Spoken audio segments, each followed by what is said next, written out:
Investir, ça ressemble souvent à des montagnes russes, n'est-ce pas? Ça monte, ça descend.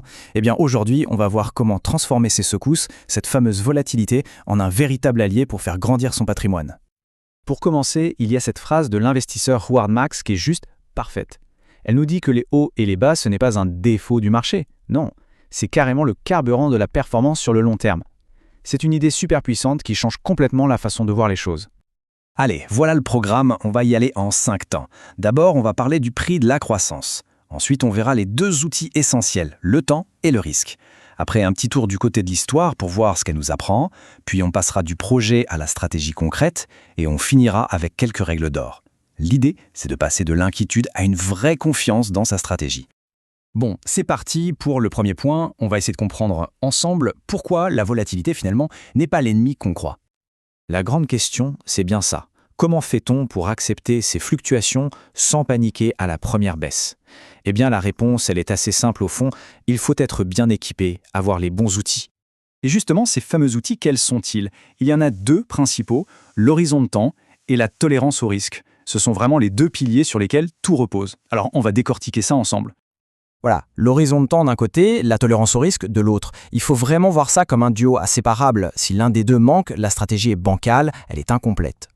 Alors, commençons par l'horizon de temps. C'est quoi exactement? C'est tout simple, c'est la durée pendant laquelle on peut laisser son argent travailler sans avoir besoin de le récupérer. Est-ce qu'on parle d'un projet pour l'année prochaine ou de la préparation de sa retraite dans 20-30 ans? Forcément, la réponse change absolument tout. En gros, on peut le diviser en 3. Pour le court terme, moins d'1 an, la priorité c'est la sécurité. Pour le moyen terme, entre 1 et 5 ans, on peut commencer à accepter un risque modéré. Et puis pour le long terme, au-delà de 5 ans, on a la capacité d'absorber les secousses pour aller chercher plus de croissance. La logique est limpide. Plus on a de temps devant soi, plus le temps agit comme un amortisseur.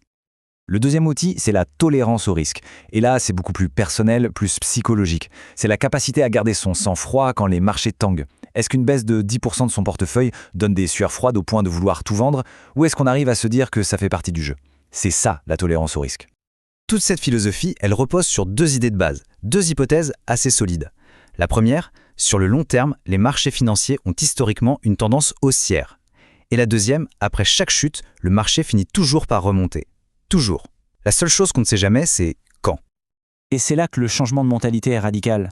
Si on part de ces principes, alors une baisse du marché, ce n'est plus une catastrophe, ça devient une opportunité. C'est un peu comme la période des soldes en fait.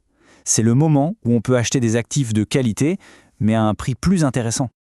Bon, tout ça, c'est bien beau en théorie, mais est-ce que ça se vérifie dans la réalité? Eh bien, regardons un peu ce que nous dit l'histoire.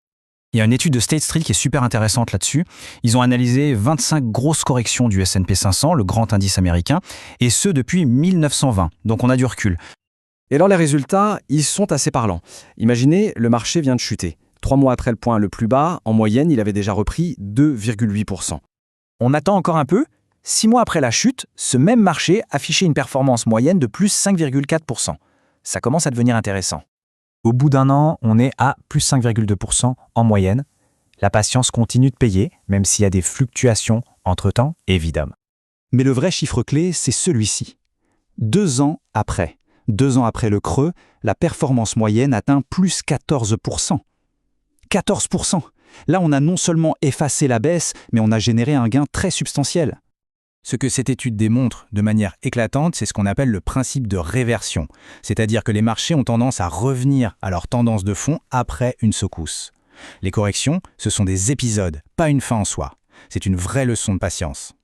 Ok, maintenant qu'on a la théorie et la preuve par l'histoire, comment on applique ça concrètement à des projets de vie? Regardons ce tableau, c'est très clair. Un projet de voyage dans 1 an, c'est du court terme. On ne prend aucun risque, on cherche la sécurité avant tout. L'achat d'une maison dans 4 ans, c'est du moyen terme. On peut accepter un risque modéré. Et la retraite dans plus de 20 ans, c'est du long terme. Là, on peut se permettre un niveau de risque plus élevé pour aller chercher de la performance, parce qu'on a le temps de voir venir.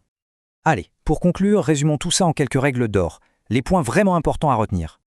Voilà les 5 points clés. D'abord, toujours définir son horizon de temps. Ensuite, la règle de base. Plus l'horizon est long, plus on peut accepter de risques. Troisièmement, il faut intégrer l'idée que la volatilité est inévitable si on veut de la croissance. Quatrièmement, ne pas oublier que les crises, bien qu'imprévisibles, sont aussi des moments riches en opportunités. Et enfin, on adapte le niveau de risque à chaque projet, pas l'inverse. Ça donne une feuille de route hyper claire pour construire quelque chose de solide.